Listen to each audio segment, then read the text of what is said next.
Kasunod ng mga usap-usapang may lamat na ang unit team, naniniwala si Vice President Sara Duterte na buo pa rin ang tiwala sa kanya ni Pangulong Bongbong Marcos. May unang balita si Jonathan Andal.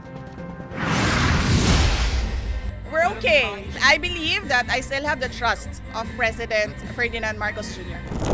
Ito ang unang beses na sinagot ni Vice President Sara Duterte ang ilang araw ng umuugong na umano'y lamat sa unit team matapos tanggalan ng mataas na posisyon sa Kamara ang dalawang kaalyado niya at nang pasaringan ng amang si dating Pangulong Rodrigo Duterte, si House Speaker Martin Romualdez na pinsan ni Pangulong Bongbong Marcos.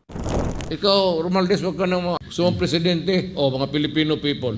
Subukan ninyo si Romualdez, ng pinsan ni Marcos.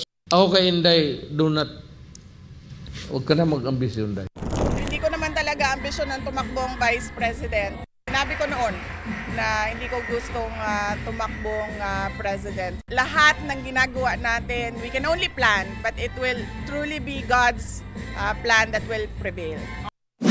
Ngayon naman, umuugong ang umano'y impeachment laban sa Vice Presidente. Itinanggihan ni Romualdez na kasama ng Pangulo sa Amerika. I don't know your sources. There's nothing in the offing, nothing in the agenda, nothing filed. No news of that. We are currently doing our due diligence about this one, and then we will release a comment in the appropriate time.